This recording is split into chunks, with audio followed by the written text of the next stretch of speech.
ప్రపంచం నివ్వెరపోయేలా పాకిస్తాన్కు బుద్ధి చెప్పింది భారత సైన్యం. భర్తలను చంపి భార్యలను వదిలేసిన తీవ్రవాదులకు వాళ్ళ వెనుకున్న దుష్ట పాకిస్తాన్కు చెప్పుతో కొట్టినట్లు సమాధానం చెప్పింది. మీ భర్తలను చంపినట్లు మీరెళ్లి మోడీకి చెప్పుకోండన్న తీవ్రవాదుల రక్తం పారేలా ఆపరేషన్ సింధూర్ కొనసాగింది. భారత్ ఎప్పుడైనా దాడి చేయొచ్చని భయంగా గడిపిన పాకిస్తాన్ కు ఊహించకుండా పిన్ పాయింట్ లొకేషన్ లో భారత సైన్యం అర్ధరాత్రి దాటిన తర్వాత మెరుపు దాడి చేసింది. ఇది కేవలం హెచ్చరిక మాత్రమే, బాధ్యతతో కూడుకున్న దాడులు మాత్రమే. రిటాలియేషన్ చేస్తే పరిస్థితి తీవ్రంగా ఉంటుందని భారత్ ముందే హెచ్చరించింది.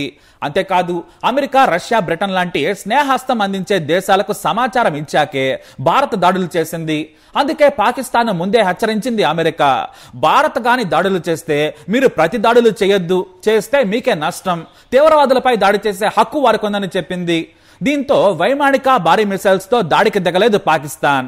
కానీ సరిహద్దు గ్రామాల్లోని ప్రజలను చంపేందుకు పిరికి కుక్కల్లా దాడులు చేస్తూ పైశాచిక ఆనందం పొందుతోంది పాక్ సైన్యం. మొత్తానికి పాకిస్తాన్ వణికించేసింది. అయితే ఈ యుద్ధం ఎంత ముఖ్యమో ఈ దాడుల తర్వాత ఇద్దరు మహిళా భద్రతాధికారులు మీడియా సమావేశం నిర్వహించడం కూడా అంతే ముఖ్యమైంది. ఎందుకంటే ఏ మహిళ నుదుటి తిలకం తుడిచేశారో అదే మహిళా లోకంతో పాకిస్తాన్ కు బుద్ధి చెప్పింది భారత్. మన మహిళల శక్తిని ప్రపంచానికి చాటింది. మరీ ముఖ్యంగా colonel Sofiya Qureshi, wing command Vyomika సింగులు ఈ దాడుల గురించి మీడియాకు వివరించారు. పాకిస్తాన్ ఎలా చావు దెబ్బతీశామో చూడమని వీడియోలు ప్రదర్శించారు. వీరిలో సోఫియా ముస్లిం కాగా వ్యోమికా సిక్కు మహిళ. ఈ ఇద్దరు ఉక్కు మహిళలు ఇదే మీడియా సమావేశం నుంచి పాకిస్తాన్ మళ్లీ హెచ్చరించారు. ఆపరేషన్ సింధూర్ వెనక వీరిద్దరూ ఉన్నారని తెలియగానే అసలు వీరిద్దరూ ఎవరా అని దేశ విదేశాల్లో వెతకడం మొదలు పెట్టారు. ఇక ఆపరేషన్ సింధూర్ అని పేరు పెట్టడం నుంచి మహిళా భద్రతాధికారులతో మీడియా బ్రీఫింగ్ వ్యూహం అత్యద్భుతంగా నిర్వహించింది భారత్. 2 వారాల వ్యూహం వెనుక టార్గెటెడ్ లక్ష్యాలను ఛేదించింది. అలాగే పాకిస్తాన్ ఉగ్రవాది లష్కర్ చీఫ్ హఫీజ్ సయీద్ కుటుంబంలోని 10 మంది చనిపోయారు. పక్కన ఉన్న మరో తీవ్రవాద నాయకుడి ఫ్యామిలీలో 8 మంది చనిపోయారు. హఫీజ్ సోదరి, ఆమె భర్త, మేనలుడు, మేనకోడళ్లు అంతా చనిపోయారు. ఇక భారత్ చేసిన దాడుల్లో కీలకమైంది బహవల్పూర్ దాడి. ఇక్కడ లష్కర్ నిర్వహించే మసీదు పైన బాంబుల వర్షం కురిపించింది భారత్. ఎందుకంటే ఇదే మసీదులో తీవ్రవాదులు కొన్నేళ్లుగా ఉంటూ భారత్ పై దాడులకు వ్యూహం పన్నుతూ ఉన్నారు.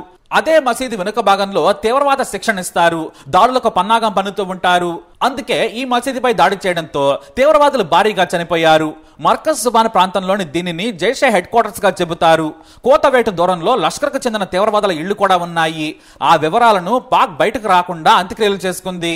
అయితే బహవల్పూర్ లో రాత్రి సమయంలో దాడులు జరుగుతుంటే జనం భయంతో వణికి చనిపోయారు. అల్లాని కాపాడమంటూ గజగజలాడిపోయారు. కానీ ఇదే తీవ్రవాదులు అదే దేవుడి పేరు తలుచుకుంటూ అమాయకులైన 26 మందిని పొట్టన పెట్టుకున్నారు. వారి భార్యలు, తల్లిదండ్రుల ఎదుటే కాల్పులు జరిపి వికటహాసం చేశారు. ఆ తర్వాత నింపాదిగా పారిపోయారు. ఇప్పుడు మమ్మల్ని కాపాడమని అదే దేవుడికి ప్రార్థనలు చేస్తున్నారు. వీటన్నింటి వివరాలను కల్నల్ సోఫియా, వింగ్ కమాండ్ వ్యోమికలు అన్ని వివరాలను మీడియాకు అందించారు. అర్ధరాత్రి 1 గంట నుంచి 1:30 వరకు ఆపరేషన్ సింధూర్ నిర్వహించాం. 25 నిమిషాల పాటు ఈ ఆపరేషన్ సాగింది. పహల్గామ్ మృతులకు న్యాయం చేసేందుకు ఈ ఆపరేషన్ సింధూర్ చేపట్టాం. గుల్పూర్ టెర్రర్ క్యాంప్ అంతర్జాతీయ సరిహద్దుకు 30 కిలోమీటర్ల దూరంలో ఉంది. లష్కర్ తీవ్రవాద క్యాంపులు ఎక్కడే ఉన్నాయి. రజౌరి, పూంచ్ ప్రాంతాల్లో తీవ్రవాదులు యాక్టివ్ గా ఉన్నారు. గత 2 ఏళ్లలో జరిగిన దాడుల్లో కీలకంగా వ్యవహరించిన తీవ్రవాదులు ఇక్కడి నుంచే ఆపరేషన్ చేశారు. అందుకే వాటిపై బాంబులతో దాడి చేశామని సోఫియా మీడియాకు చెప్పారు. ఆమె స్పీచ్ కొనసాగుతూ ఉండగానే అసలు ఎవరి సోఫియా అని అందరూ వెతకడం మొదలు పెట్టారు. సోఫియా ఖురేషీ చదువులో, ధైర్యంలో మొదటి నుంచి టాపర్. గుజరాత్ కు చెందిన సోఫియా బయోకెమిస్ట్రీలో పీజీ చేశారు. అయితే ఆమె తండ్రి, తాత కూడా సైన్యంలో పనిచేశారు. వారి స్ఫూర్తితోనే ఇప్పుడు సోఫియా కూడా భారతదేశానికి సేవలు అందిస్తున్నారు. ఈమెకు పీస్ కీపర్ గా ఎంతో అనుభవం ఉంది. ఎంత క్లిష్టమైన పరిస్థితుల్లోనైనా కూడా పనిచేసేందుకు ఆమె వెనుకాడారు. అందుకే ఆమెను 2006లో కాంగోకు పంపించారు. యునైటెడ్ నేషన్స్ పీస్ మిషన్ లో వేరువేరు దేశాలకు చెందిన సైనికులకు కూడా ఆమెకు నాయకత్వం వహించిన అనుభవం ఉంది. అంతెందుకు 2016లో మొదటిసారి సోఫియా తన సత్తా చాటారు. పూణేలో జరిగిన మల్టీ నేషనల్ ఎక్సర్సైజ్ 18 పేరట జరిగిన భారత ఆర్మీకి ఆమెనే లీడర్. 18 దేశాలు విన్యాసాలు చేశాయి. వాటిలో మన ఆర్మీకి నాయకత్వం వహించింది సోఫియా. మొత్తం ఈ 18 దేశాల్లో మహిళా కల్నల్ కమ్ లీడర్ ఉన్న దేశం మనదే కావడం విశేషం. ఎందుకంటే ఆమె చతురత, మాట్లాడే విధానం, వ్యూహాలు, తెలివి, ధైర్యం, క్రమశిక్షణ ఆమె సొంతం. ఇక శాంతి పరిరక్ష దళాల్లో పనిచేసిన కల్నల్ గా అందరికంటే ఆమెకే ఎక్కువగా అనుభవం ఉంది. అమెరికా, బ్రిటన్ సైనికులకు కూడా నాడు పీస్ మిషన్ లో పనిచేసిన అనుభవం లేదు. దీంతో ఆమె తన అనుభవాలను వారికి వివరించారు. సవాళ్లను ఎలా పరిష్కరించాలో చెప్పారు. ఆ ఎక్సర్సైజులలో మందు పాత్రల తొలగింపు ఎలా చేయాలో అన్ని దేశాలు డ్రిల్స్ నిర్వహించాయి. ఇలా ఒక్కో మెట్టు ఎక్కుతూ ఆమె నేడు ఏకంగా దేశానికి నాయకత్వం వహించే స్థితికి చేరుకున్నారు.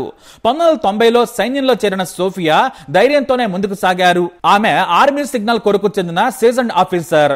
రాజీ లేని ఆమె వైఖరి దేశం గర్వించేలా చేసింది. సోఫియా చురుకుదనం, సాహసాలు చూసి మన మొదటి chief of staff general Bipin Rawat ప్రశంసించారు. నేడు భారత స్త్రీ శక్తిని ప్రపంచానికి చాటారు. ఇక వింగ్ కమాండ్ వ్యోమికా సింగ్ చిన్నప్పటి నుంచే పైలట్ కావాలని కలలు కన్నారు. చదువుకునే టైంలో ఎన్సీసీలో చేరారు. నాటి నుంచే ఆర్మీలో చేరాలనే పట్టుదల ఎక్కువైంది. ఇంజనీరింగ్ పూర్తి చేసిన తర్వాత ఇండియన్ ఎయిర్ ఫోర్స్ లో హెలికాప్టర్ పైలట్ గా కెరీర్ ని మొదలు పెట్టారు. డిసెంబర్ 18, 2019 ఫ్లయింగ్ బ్రాంచ్ లో శాశ్వత కమిషన్ హోదా పొందారు. అయితే ఈమె కుటుంబంలో భారత ఆర్మీలో చేరిన తొలి వ్యక్తి ఈమె. అందుకే ఆమెను చూస్తే కుటుంబమే కాదు, బంధువులు కూడా ఎంతో గర్వపడతారు. ఎంతో అదృష్టం ఉంటే తప్ప దేశానికి సేవ చేసే అవకాశం రాదని ఆమె చేత హెలికాప్టర్లను నడపడంలో దిట్ట. కొండలు, పర్వతాలు, పొగమంచు, అడవులు ఏవైనా సరే హెలికాప్టర్ లో తాను కూర్చుందంటే వీడియో గేమ్ ఆడినట్లుగానే అల్లాడిస్తుంది. జమ్మూ కాశ్మీర్ ఈశాన్య ప్రాంతాల్లోని కొండలు, మంచు పర్వతాల మధ్య ఆర్మీ హెలికాప్టర్లు నడపడం అంత సులువు కాదు. కానీ ధైర్యంతో, ప్యాషన్తో అలవోకగా నడిపి ఆర్మీలో తన సత్తా చాటారు. ఎలాంటి రెస్క్యూ ఆపరేషన్ ఉన్నా సరే వింగ్ కమాండ్ వ్యోమికా హెలికాప్టర్ ఉండాల్సిందే. ఆమెను రెస్క్యూ ఆపరేషన్లకు పంపేందుకు ఉన్నతాధికారులు ఇష్టపడతారు. ఎందుకంటే సక్సెస్ఫుల్ గా, సేఫ్ గా ఆపరేషన్స్ చేయడంలో అపార అనుభవం వ్యోమకది. అందుకే భారత శక్తిని, మహిళా శక్తిని పాకిస్తాన్ కు చూపించింది మన దేశం. భారత విదేశాంగ కార్యదర్శి విక్రమ్ మిస్రీతో కలిసి ఇద్దరు మిలిటరీ బ్రీఫింగ్ లో పాల్గొన్నారు. ఇద్దరు ఎంతో పక్కాగా ప్లాన్ గా చేసిన ఆపరేషన్ ను దేశం, ప్రపంచం ఆశ్చర్యపోయేలా వివరించారు. అయితే విక్రమ్ కశ్మీర్ పండిట్ ఇటు ఇద్దరు మహిళా ఫైటర్స్ తో మనం చేసిన ఆపరేషన్ సింధూర్ ను ప్రపంచ మీడియాకు వివరించి మనం చెప్పాలనుకున్న విషయాన్ని సూటుగా చెప్పింది భారత్. అయితే ఇది అందరి కృషి, 3 దళాలు కలిసికట్టుగా వ్యూహాత్మకంగా చేసిన ఆపరేషన్ అని కేంద్రం ఈ మీడియా సమావేశం ద్వారా భారత ప్రజలకు చెప్పినట్టయింది. అయితే ఈ దాడి తర్వాత మరోసారి మన దేశం వివిధ దేశాలతో ఈ ఆపరేషన్ గురించి వివరించింది. భారత భద్రతా సలహాదారు అజిత్ దోవల్ చైనా మంత్రి కూడా స్పష్టంగా చెప్పారు, మేము పరిమితంగా దాడి చేశాం, పౌరులను లక్ష్యంగా చేసుకోలేదు, పాక్ సైన్యంపై కానీ సైనిక స్థావరాలపై కానీ దాడి చేయలేదు, తీవ్రవాద సంస్థలపైన, ఉగ్రవాద స్థావరాలపైన చేశాం, మా హక్కును మేము ఉపయోగించుకున్నాం. పాక్ అతిగా స్పందిస్తే తాము 3 రెట్లు ఎక్కువగా స్పందిస్తాం. కానీ ఉద్రిక్తతలు పెంచే ఉద్దేశం మాకు లేదు. వరుస దాడులతో మాకు సహనం నశించింది. ఇలానే వ్యవహరిస్తే మరోసారి ఇంత పద్ధతిగా చేయమని కూడా చైనాకు చెప్పారు అజిత్ దోవల్. ఎందుకంటే చైనాకు చెబితే పాక్కు చెప్పినట్టే. ఇక ఇది ఇలా ఉంటే పాకిస్తాన్ లో ఆ దేశ ప్రధాని మీడియా ముందుకొచ్చే ధైర్యం కూడా చేయడం లేదు. రక్షణ శాఖ మంత్రి యుద్ధానికి ముందు బేరాలు పలికాడు. ఇక తీవ్రవాదులను రెచ్చగొట్టిన Pak army chief Munir bunker లో దాక్కున్నాడు. దీంతో ఆ దేశ టీవీ యాంకర్లు ఏడుస్తున్నారు. ఆ దేవుడే మమ్మల్ని కాపాడాలని కన్నీళ్లు పెడుతున్నారు. మరోవైపు మాజీ సైనికాధికారులు మాత్రం పరువు మొత్తం పోయింది, పాకిస్తాన్ సైన్యం దగ్గర శక్తి లేదని ప్రపంచానికి చాటాం, అలాంటప్పుడు యుద్ధం రాకుండా భారత్ పై దాడి చేయకుండా చూసుకుంటే సరిపోయేది. ఇప్పుడు బ్యాంకుల్లో డబ్బులను జనం తీసుకుందామన్నా ఇవ్వడం లేదు. ఇటు ఎయిర్పోర్ట్లు, రైల్వే స్టేషన్లు మూసేశారు, ధరలు పెరిగాయి. దీని వలన మనం సాధించేదేంటని కొంతమంది బుద్ధి తెచ్చుకుని టీవీ స్టూడియోల్లో ప్రభుత్వానికి, ఆర్మీకి ప్రశ్నలు సంధిస్తున్నారు. ఏదేమైనా కూడా భారత్ చాలా సహనంతోనే వ్యవహరించింది. ఎందుకంటే యుద్ధం భారత ఆర్థిక స్థితికి మంచిది కాదు. అంతర్జాతీయ ఒత్తిళ్లుంటాయి. ముందు బుద్ధి చెప్పాలి, తోక జాడిస్తే తోక కట్ చేయాలనే వ్యూహంతోనే వ్యవహరించింది మోడీ సర్కారు. ఏదేమైనా ఇక మాత్రం ఊరుకోం, తొక్క తెస్తాం అనే సందేశం మాత్రం చాలా క్లియర్ గా చెప్పింది భారత సైన్యం. మరి మన దేశం గర్వించేలా చేసిన మన సైన్యానికి సెల్యూట్ చేద్దాం. జై హింద్.